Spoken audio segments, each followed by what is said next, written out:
Non mais dites-moi que c'est une blague. Dites-moi que c'est une blague. Comment ça, Brahim Diaz, il va prendre le trophée de meilleur joueur de la CAN? Alors, autant le titre de champion d'Afrique pour le Maroc, vas-y, il y a des points du règlement qui font que ça peut être envisageable. Franchement, je rentre pas là-dedans, encore une fois, c'est du domaine juridique, ça pour moi, je vous dis, c'est le TAS qui va trancher à ce niveau-là. Vas-y, ok.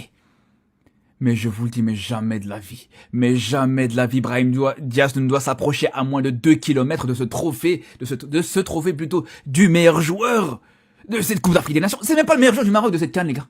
Et je vous le dis, c'est même pas le meilleur joueur du Maroc de cette CAN, que ça vous le plaise ou non.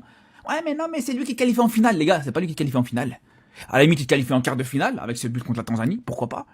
Ok. Le joueur qui qualifie en finale, il s'appelle Yacine Bono. Et c'est même craché sur Bono de dire que c'est Brahim Diaz qui t'a porté jusqu'en finale, qui t'a fait qualifier en finale, etc.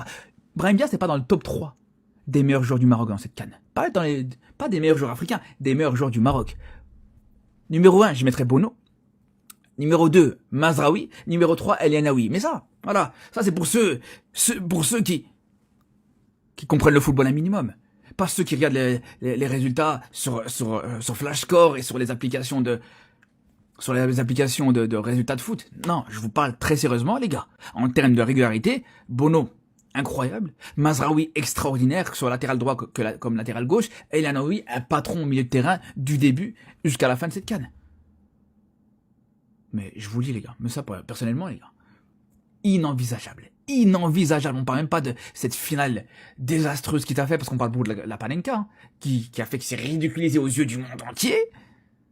Mais même dans le jeu, sur cette finale, c'était une catastrophique. La finale de Brahim Diaz, les gars. Hors Panenka, en dehors de ce penalty, elle est dégueulasse. La demi-finale, pareil. La demi-finale contre le Nigeria, très très mauvais aussi. Et même d'ailleurs, on peut revenir jusqu'au quart de finale contre le Cameroun. Bon, il fait pas un match horrible, mais il est pas non plus extraordinaire dans ce match-là non plus. En dehors de son but. Après voilà, il y a ce but qui sauve un peu son match.